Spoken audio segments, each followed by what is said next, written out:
Hello, beautiful star. Thanks so much for tuning in. I am Astar, and welcome to Source Light Star. So, in this reading, we are going to be channeling messages from Lyra, the constellation of Lyra. And so today we have 3 piles to choose from. Pile number 1 is the Strength card. Pile number 2 is Justice. And last but not least, pile number 3 is the Queen of Cups. So Spirit synchronistically chose these cards. See whichever draws you in. You find the timestamps in the description box, and I'm going to be seeing you in your reading. Hello, pile number 1. So this is your reading if you have chosen the Strength card. And today we are channeling messages from Lyra. So the constellation of Lyra is actually a realm. And I'm being told that the realm of Lyra, that's basically the cradle of the humanoid species. So all the humanoid species in this region of the Milky Way, in this galaxy, they actually originate from Lyra. So there are obviously also other types of star beings. There are not only humanoid beings, but there are also, I'm almost being shown like a cloud of spirit, like so silicon-based star beings. But the crystalline star beings that have a crystal form, like the humanoid form, this is basically the shape of the star. Beautiful. That's why I was synchronistically led to put this little flower here. So the constellation of Lyra is basically the cradle of all the star beings that have the shape of the star. And this is basically the humanoid shape. So the reason why I'm saying star being is literally because we have the shape of the star. So 2 arms, 2 limbs, and 1 head. And this is basically the vessel that Spirit uses in order to navigate this galaxy. But again, there are other galaxies, other star systems, where basically Spirit has a different vessel. This can then again be like a silicon-based cloud, or like, yeah, it's like a shiny cloud. That's what I'm being shown. But here, since we are channeling messages from Lyra, there is this focus on the star beings that are humanoid. And so if I say humanoid, it doesn't mean that they necessarily have to look like humans, but it means that basically it's talking about the 4 elements and the 5th in the middle. It's talking about, again, the shape of the star. And this is why I'm referring to these beings as star beings. Because even the humans here on Earth, we are also star beings. And so the word star being is actually a much more accurate way of talking about extraterrestrials, because if it's like extraterrestrial, it means outside of the Earth, but actually they are like our cousins, like our family, and so we also originate from there. And it's also beautiful that the Strength card synchronistically shows up, because if we think about the Lyrans, then we immediately think about the felines. So it's this lion energy. More than anything, it has a predominantly masculine energy. That's why when we think of Lyrans, we feel this, this lion energy, this exactly the Strength card, like the fire, the heat, the fire of spirit. And this is basically the civilization where the fire of spirit was basically crystallized or incarnated in this star shape for the first time. And that's why the Lyrans, they are basically the guardians of the flame. And the symbolism of the lion is also this masculine energy of holding the fire, holding the flame of spirit. This is basically the king archetype. It's also connected to the symbolism or the spirit of the eagle. That's why one of the symbols of Lyra is actually the griffon. So the mixture of a lion and an eagle, or a bird in general. So in all the cultures that we see here on Earth, predominantly in Asia, but we also see it with the ancient Greeks and other cultures, also Mesoamerica, I believe. I'm not too sure, but I think I saw it somewhere there, that have this recurrent symbolism of the griffon or the lion in general. Like here in Bali there is a town which is called Singa Raja, and Singa, that's basically the lion, and Raja is the king, so the Lion King. And it's also the movie Disney, like the Disney movie of the Lion King. This is also talking about the king archetype, about this masculine energy. It's actually talking about the cosmic father, the cosmic flame. The cosmic flame, which is the spirit, the light, the masculine energy which holds everything together. It's like the pillar of light, this masculine energy that is, yes, our center, our core. And from that core, from that center, the light radiates out. And that's why there also needs to be like a physical location in our galaxy from where everything originates from. It's like this one constellation, like Source has chosen this location in our galaxy from where the light of consciousness, from where the light of spirit then spreads out to the rest of the galaxy. Beautiful energy. So let's see which other messages there are from Lyra, from the Lyrans, from our star ancestors. Okay, we have the 10 of coins, Knight of coins. Okay, beautiful. 2 more cards. There we go. A lot of coins, pentacles. And beautiful, the King of Wands. Look at that. I'm feeling the vibe. It's very, very suited for this energy. Back of the deck we have the Page of Coins. So it's very interesting to see that here we are actually focusing on the coins, on the pentacles. So now I'm really hearing the builders. So all of our star ancestors from Lyra, but also from Sirius and other star systems, they basically have a role to play when it comes to creating worlds, creating the different planes of existence. And I'm being told that the Lyrans specifically, they have the role of the builders, of the architects. And so they have basically been creating the structure, the light grid, the coding, the light codes, the information of the physical realm, of everything that's material. And now I'm really strongly being taken to this energy of Avalon. So Avalon, what that actually is, it's basically like the Garden Eden. It's basically like the ideal planet that was designed in Lyra. And this was basically like the utopia, like the way how spirit envisioned the life of star beings in the physical realm. And so the Lyrans, they're actually responsible of dreaming, let's say, the physical realm into creation. But it's more so talking about the light codes. So they have basically, they have come up with the plan. They have come up with the structure of how this realm is looking like, how the garden is working. And it's also, they have also been designing basically the masculine and the feminine, and how reproduction works, and how the plants work, and how everything grows. Like, obviously all of this intelligence comes from source, from the creator. Like, there is only one source, there is only one source of all creation. But the source of creation basically has different agents that are dreaming certain realms into creation.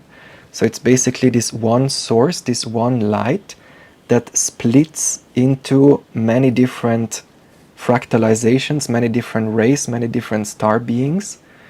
And again, the Lyrans specifically, they were responsible for building the grid, building, let's say, the pentacle. Because the actual imagery of the pentacle, like here the name is coins, but it's actually, the symbolism of that is the grid.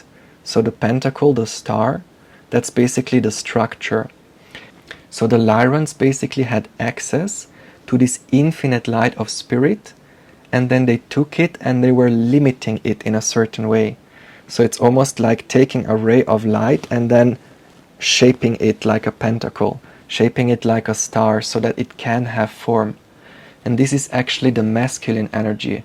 The masculine energy is the energy that holds form together. It's like the anchor, the pillar in the middle.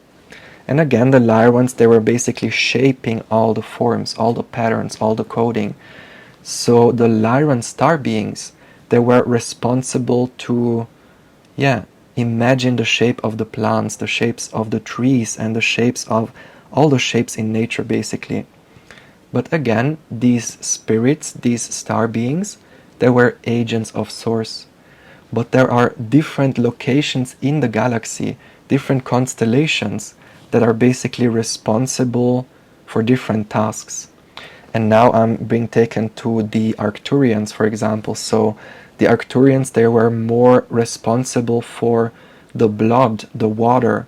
So they were basically designing the blood, designing all the fluids and all the liquids.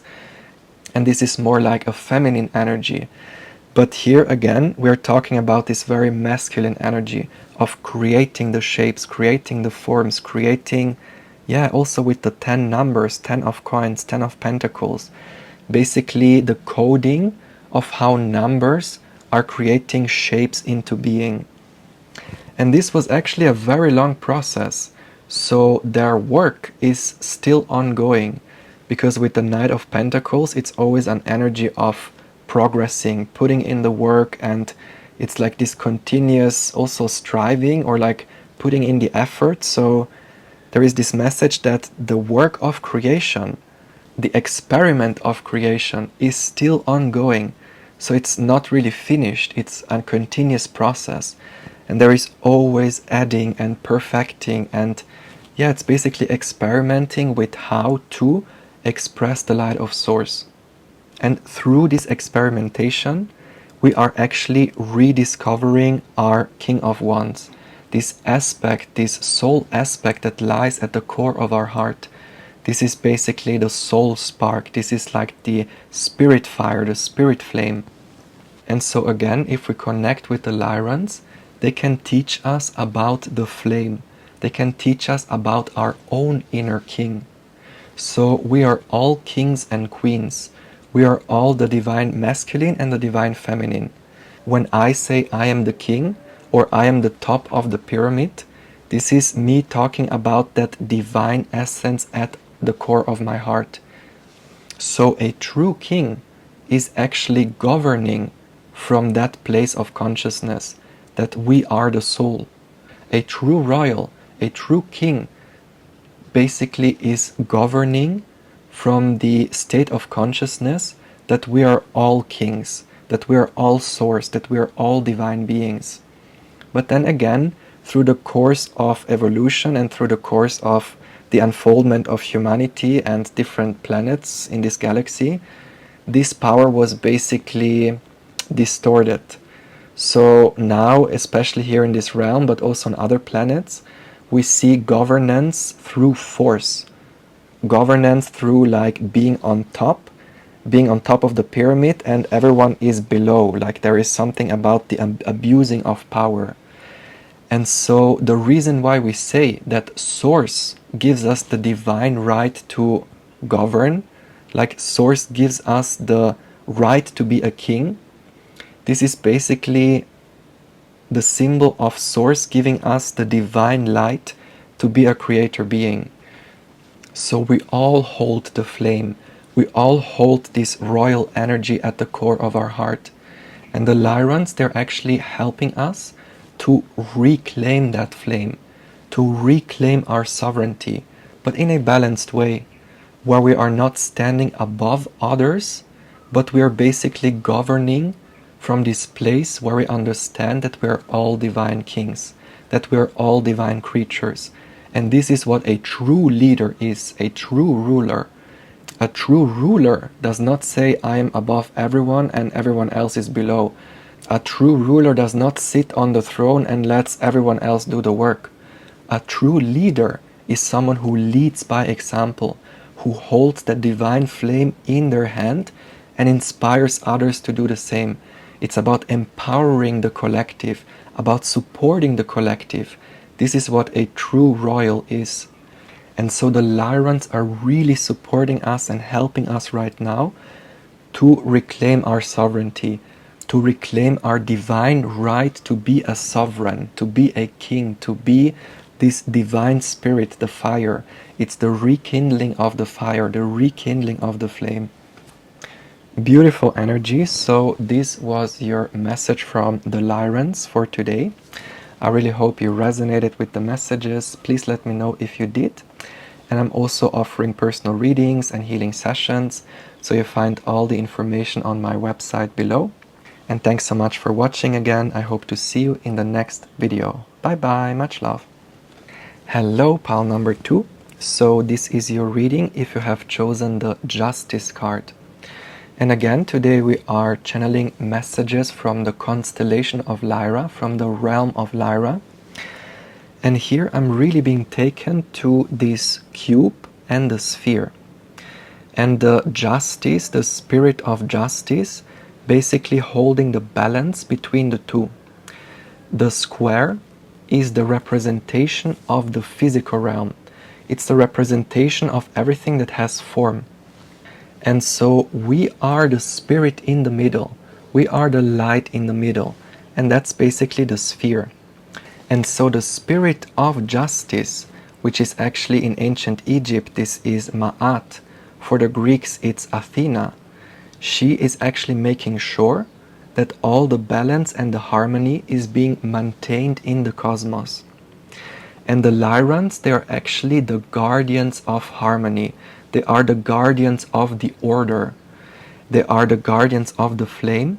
And through the flame, through the light of spirit, they are making sure that everything in the universe is in balance, is harmonious, basically. And that's why the Lyrans, they are basically the warriors. So here we are really talking about the warrior archetype, the guardians. They are the guardians of the universe. And through the light of spirit, they're making sure that everything is harmonious. Not only in the physical realm, but also in the spiritual realm. Because again, they are guarding the form. They are guarding, let's say, everything in the material, everything that has a shape, but they are also guarding the infinite flame, which is the sphere. This is basically the infinite spirit. This is the number 1, basically.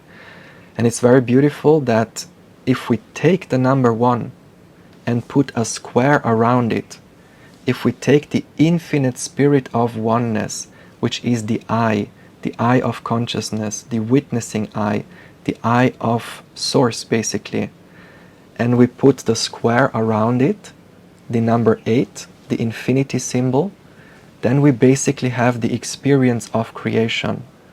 So if there is only the sphere, then it's basically source, all contained, the one source, the all, basically, the all is one, all is the one I, the soul.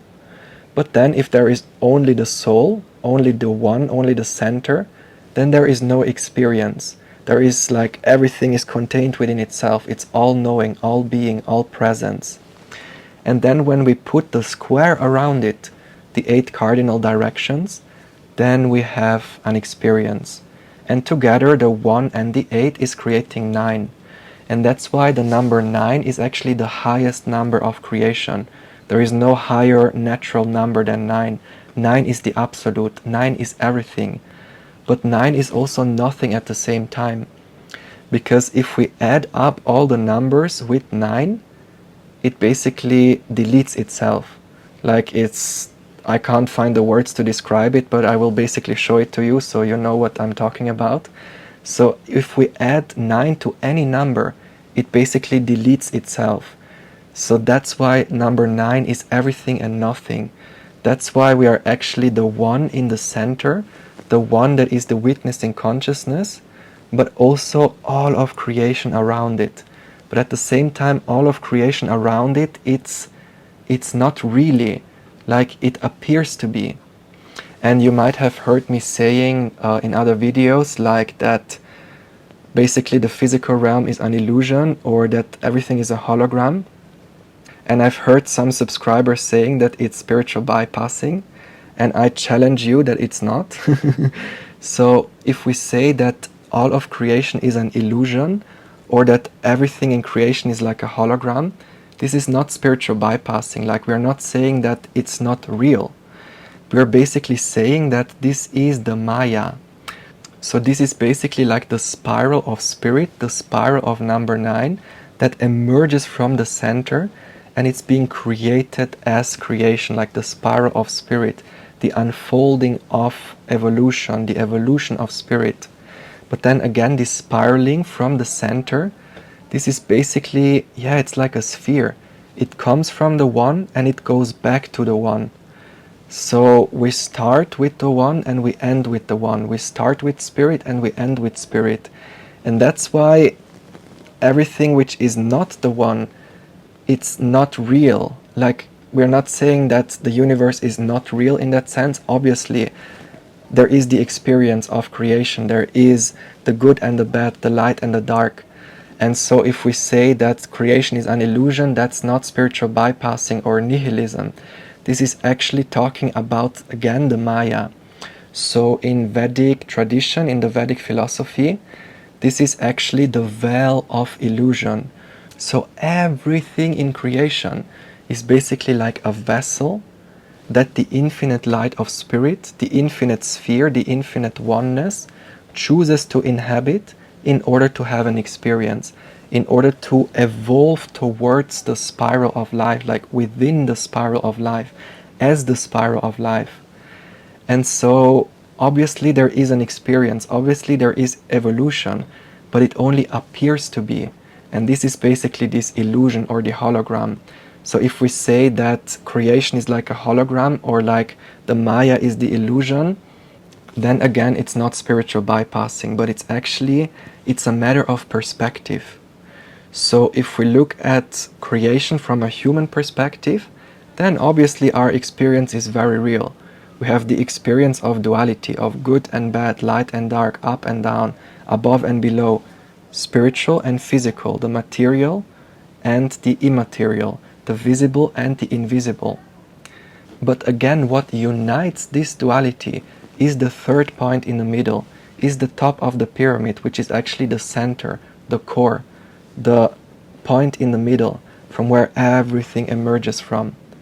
And if we look at creation from that perspective, from the perspective that I am the one as the soul, the one as the witnessing consciousness, then we understand that this is the ultimate reality. This is all there is. There is only one. And this one, again, chooses to have an experience. But this experience exists in duality. And this duality is what appears to be. This duality is basically the Maya, so the veil of illusion, like the matrix, basically. So it's not just the 3D matrix here on Earth, but the entire matrix, the whole fabric of creation, the whole tapestry of creation. So even the highest dimensions of spirit, even the highest expressions of source, that's still the matrix, like it's the divine matrix. And again, we're not saying that it's not real. Obviously there is an experience, but again, we are not wanting to forget that actually we are the one. So that's the main message. The reason why these messages come through, it's about reminding us of our oneness, reminding us of the spirit flame that is in the middle. And that's our true nature, like the one source. So let's see what other messages there are from the Lyrans. Basically, the Lyrans are the guardians of that spirit flame, but they're also making sure that everything in creation is in alignment with that flame. So they are basically the guardians of, there we go, King of Wands, beautiful.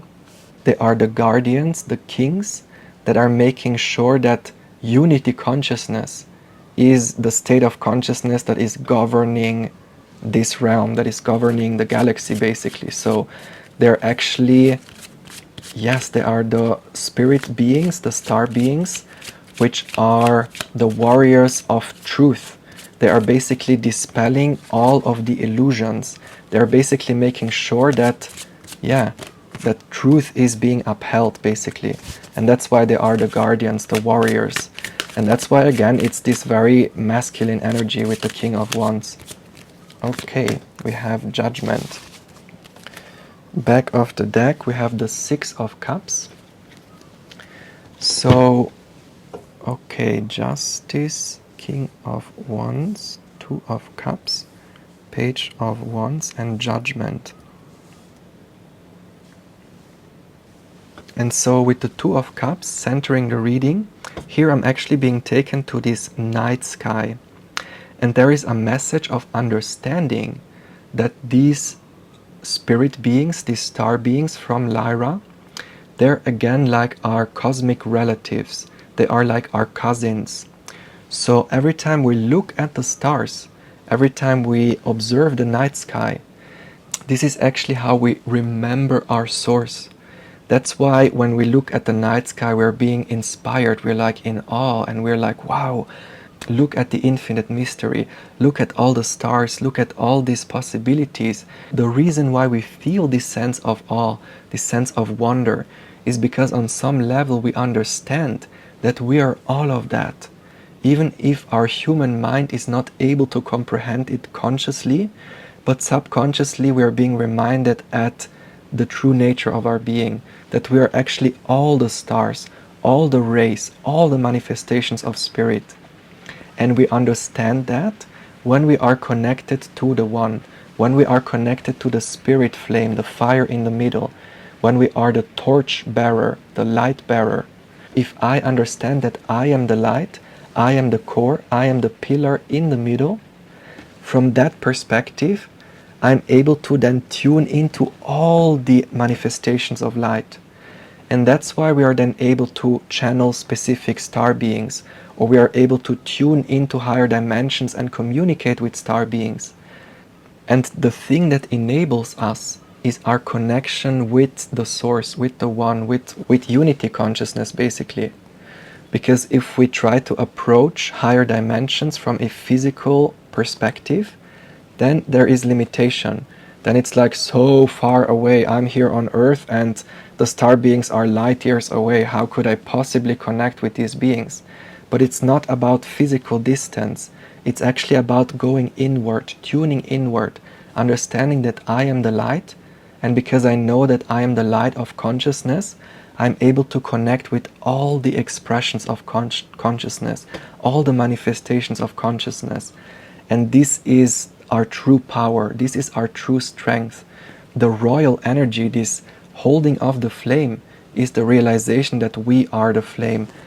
And if we approach life with that energy, like the Page of Wands, like this childlike purity, holding the flame with a pure heart, holding the flame not from an ego perspective, holding the flame not from the perspective that I want to govern this universe or I want to take over the world or whatever, but governing from this pure place where I know that I am the light and everything is the light, and I'm here to explore, I'm here to have an experience.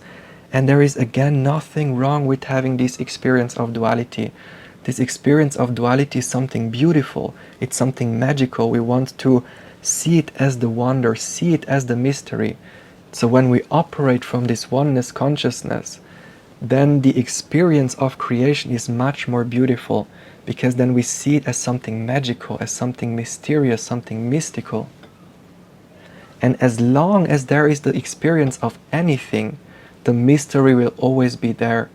The unknown will always be there, because for there to be any experience, there needs to be the duality. There needs to be this perceived separation from the oneness. But then again, there are moments when we connect with the oneness. There are moments when we feel that we are the one, where we sit on the throne as the king, where we understand that we are the witnessing consciousness. But then again, since we are in creation, since we are here in this realm, this state of consciousness cannot always be sustained. Because again, there is duality and there is like the collective energy, and yeah, it takes a lot of focus, a lot of energy, a lot of fire in order to be grounded in that perspective, that we are the flame, that we are the one. But what is happening right now with the Judgment Day is that the light, the flame of this fire is being increased, so that collectively there is a bigger focus on the light of oneness. There is a bigger focus on this Christ light. This is the inner Christ, the inner Buddha, the inner Krishna, the inner, the awareness that we are the one. And the more beings focus on the oneness, the more beings see the illusion for what it is, see behind the veil of the Maya, the more this light is being increased. And so when we radiate this light from that state of consciousness, this is basically inspiring and lighting up everything around it. So it's really about being a beacon of light, being a pillar of light. And this is how we are warriors. This is how we are the guardians of this realm. Like we also have this Lyran aspect within ourselves. Because again, the Lyrans, they are our multidimensional selves, our higher selves. And we can call upon this aspect of ourselves in this present moment. We can invite these multidimensional versions of ourselves in this present moment, so that we can be the guardians of the flame in this realm. And this is what is basically the judgment. So this is basically the moment where everything that's material, everything that is an experience is basically dying, and we are reconnecting with the light, reconnecting with the truth. But this death and the rebirth into the light is an ongoing process. So there is always this continuous remembering that we are the one, and then we forget for a moment, and then we remember again. And this is this dance of duality, of being the one, but then being the physical again. Being connected with bliss, with the divine light, but then forgetting again, and then being in the duality. And it's okay to be in this ebb and flow. But then again, right now, the Lyrans are helping us to be in this state of oneness for an increased period of time, where this is then the status quo, where this is then the mainstream, basically. Oneness consciousness is the mainstream. Right now there is a lot of illusion, a lot of duality, but slowly but surely we are remembering that oneness. And by holding that light, we become a pillar of light, and we radiate that light into the whole realm of creation until everything is touched by that light. And this is what the Lyrans are doing. This is what all the spiritual beings are doing if we are holding the flame, if we are holding this realization that we are the one spirit fire, the one light. Beautiful message. So this was your message from the Lyrans. Thank you so much for tuning in. I really hope you resonated with the messages. Please let me know if you did. And I'm also offering personal readings and healing sessions, so please don't hesitate to reach out. I will be happy to be your reader. And thanks so much for watching again. I hope to see you in the next video. Bye bye, much love. Hello, beautiful star. So this is your reading if you have chosen pile number 3 with the Queen of Cups. And again, today we are channeling messages from the constellation of Lyra. And so immediately, if I look at this card, I'm actually being taken to the Akashic records. So this is basically the Akasha. This is talking about the 8th dimension. So in the 8th dimension, there is basically like a torus of light that holds all the timelines in this physical universe. So the reason why it's in the 8th dimension, this is basically the infinity symbol.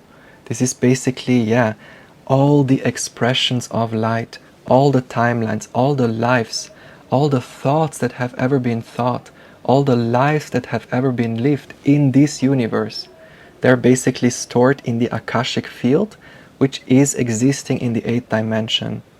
And so if we want to learn more about our multidimensional selves, if we want to learn more about past lifetimes, about our parallel lifetimes, again, these multidimensional aspects of ourselves, then it is about seeing ourselves as the center within that Akashic field. So basically, if we want to read the Akashic records, we have to become the Akashic records.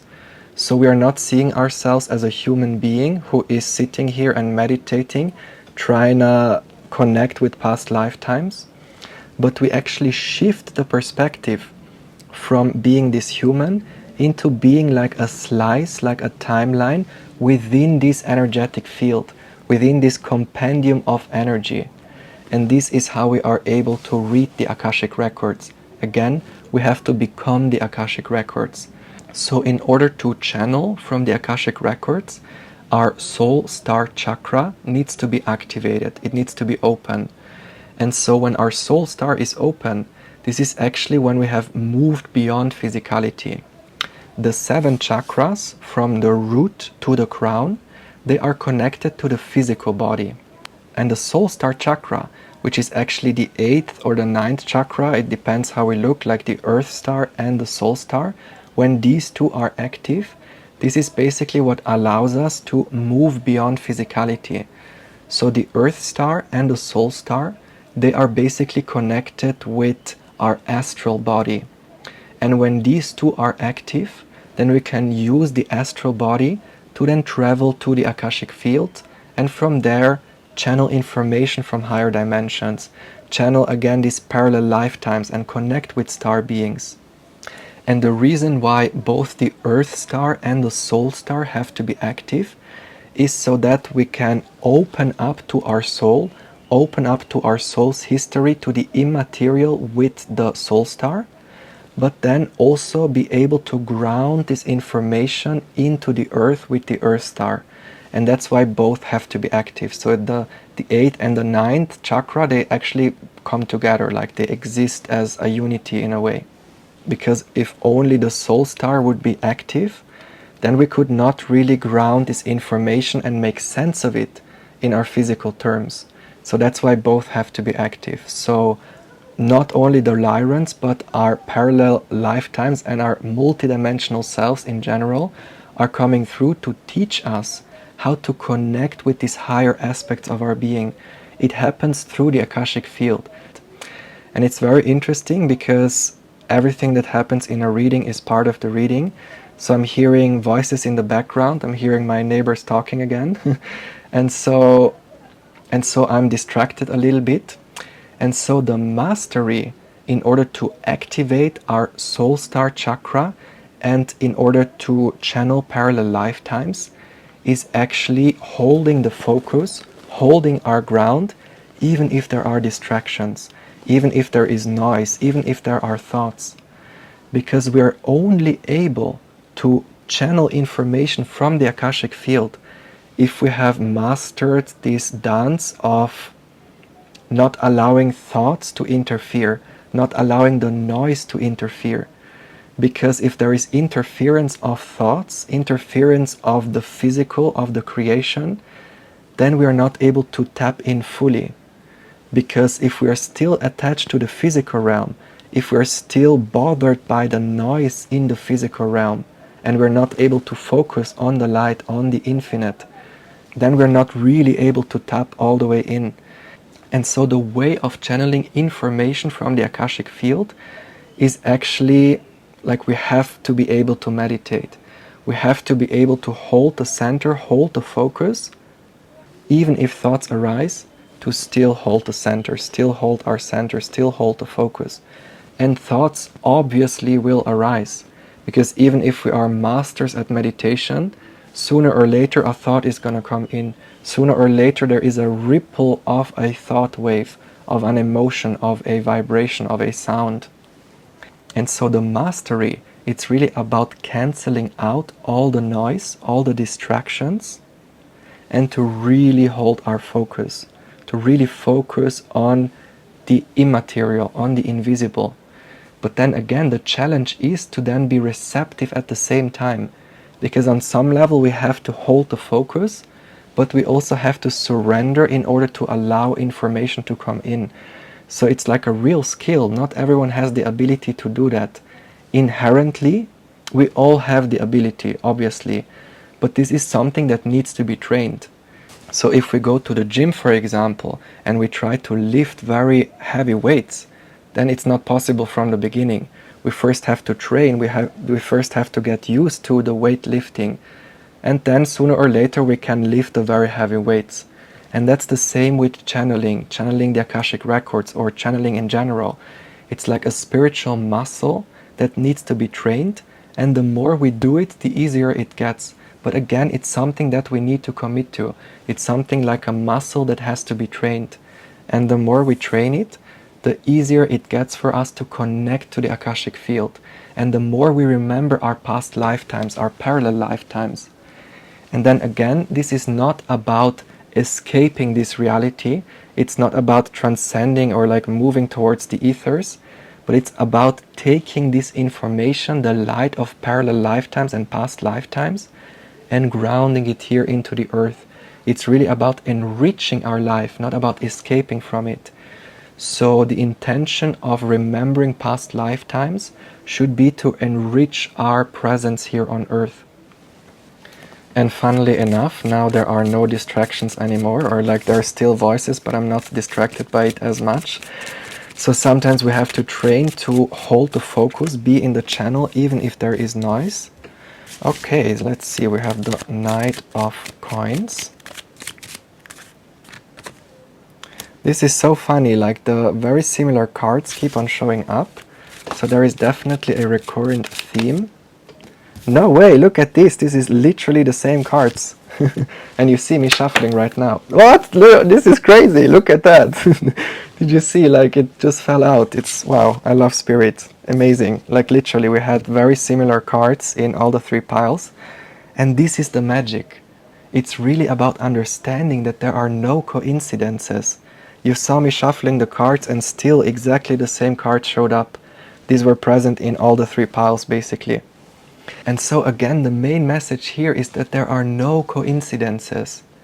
If we, for example, meditate on our past lifetimes and we always visit the same place, or like always the same cards show up, then there is a message behind it. If we are drawn to a certain place, for example, if we are drawn to ancient Egypt, if we are drawn to a certain location, it is not a coincidence. And it's really about listening to these signs, listening to these nudges, because these nudges, they are actually helping us remember our true nature. They're helping us remember our soul's origin. So here with the Knight of Coins, in this context, it's really this energy of exploration, the adventure. So Source, Spirit, is really inviting us to learn more about these multidimensional aspects of ourselves. And now there are distractions again, because the ants are eating my feet and it hurts. Ah! So again, the message comes back to cancelling out the noise, cancelling out the distractions, and meditating, putting the focus, really focusing on the light, focusing on the spirit, on the sphere. That's why it shows up here twice. It's really about meditating on unity consciousness, meditating on the light. And this is basically what allows us to put the puzzle pieces together. So if you're being drawn to a certain place, if you're being drawn to a specific location, it's really about listening to that call. Just like the Page of Coins, they are playing in the field, playing here on the earth plane, and they are just listening to Spirit. They are listening to the nudges of the divine that are leading them to certain places. And when we visit these places, then we are activating a remembrance. Then we are adding a new puzzle piece to the whole puzzle. And then we are making sense of this bigger picture. So it's really about bringing in more aspects of who we are. We are not just this one physical incarnation. It's really about reactivating this soul remembrance. And the basis of it, the first step of it, is actually learning how to meditate, learning how to hold the focus with the oneness. And once we have trained that, then we can start to navigate the astral realm. When we have deeply connected to that center, this is basically the center that holds us in the center, that holds us focused. And from there we can then start to experiment and explore. But if we're not connected to the center, then we can also easily lose ourselves. And that's why it's so important to approach like higher states of consciousness in a very balanced way. So it's very important to first meditate. Like there is also a message about, for example, plant medicine.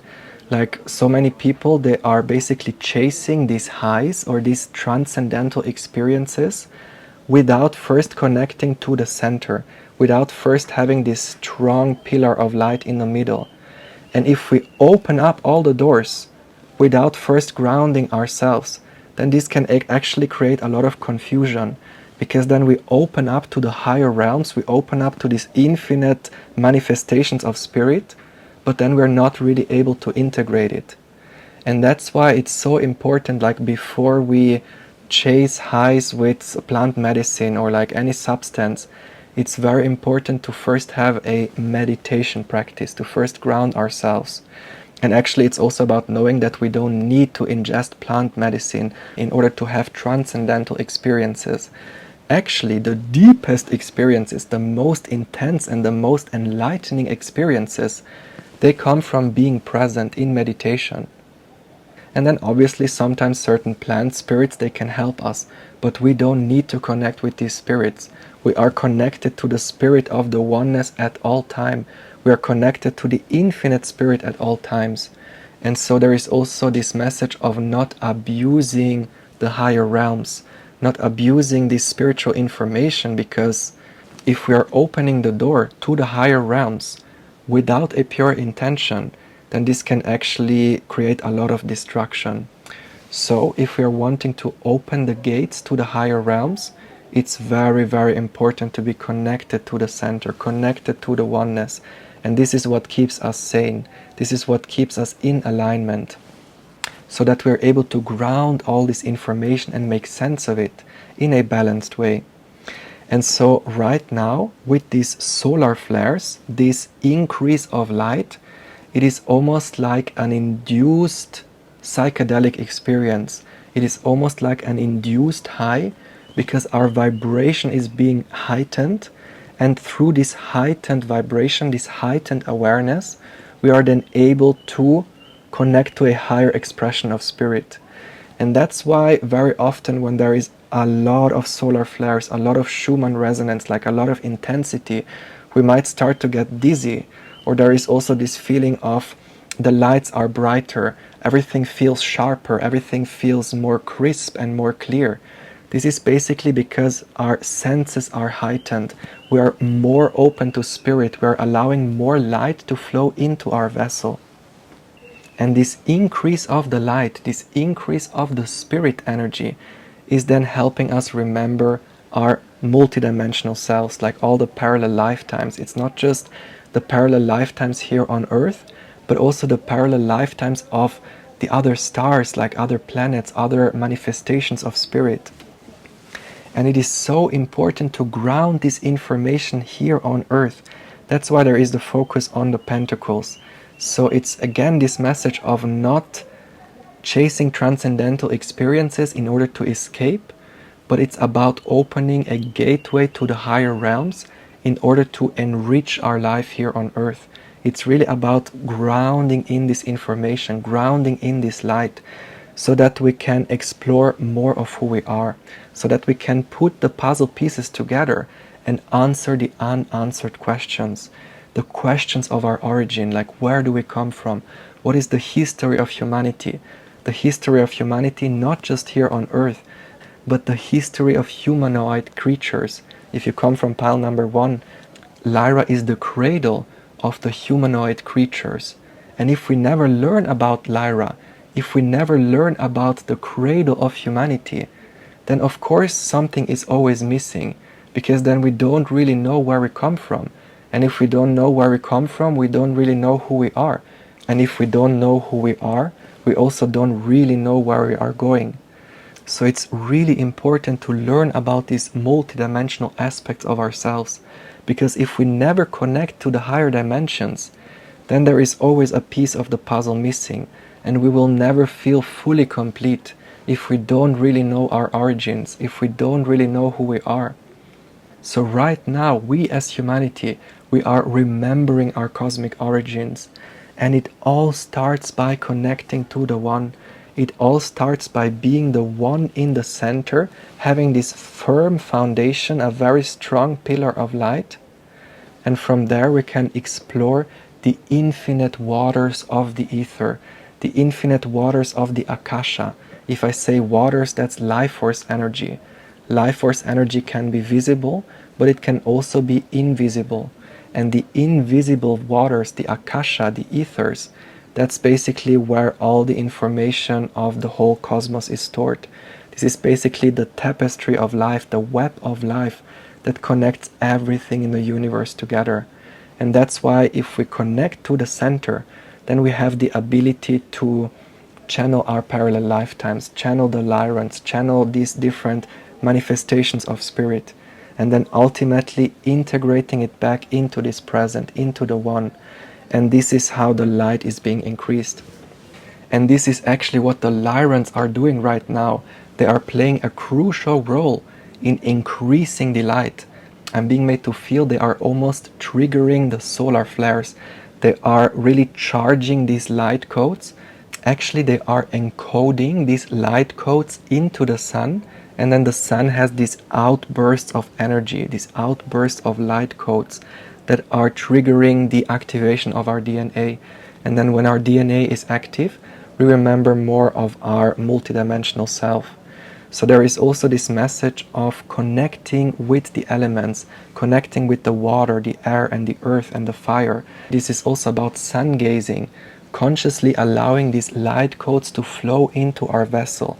And when we are breathing in that light, breathing in the fire, but also the water, the air, all the elements, then this is basically what is increasing our awareness, increasing this unity consciousness.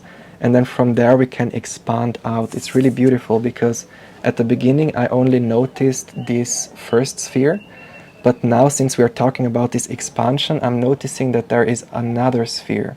So it's really about the center expanding out, that we're not only focused here on this physical incarnation, but we are expanding our awareness. So when we have this firm foundation in the center, from there we can expand outwards. We can focus our consciousness towards the stars, focus our consciousness towards the multidimensional aspects of our being. And from there, this expansion is taking place, expanding the light, expanding the awareness. And this is very much what the Lyrans are helping us do right now, expanding the light, expanding the flame, and remembering the true nature of our being, remembering our cosmic origins. So, beautiful star, this was your message for today. I really hope you resonated with the messages. Please let me know if you did. And also I'm offering healing sessions and personal readings, so you can always reach out to me. You find all the information on my website below. And thank you so much for watching again. I hope to see you in the next video. Bye bye, much love.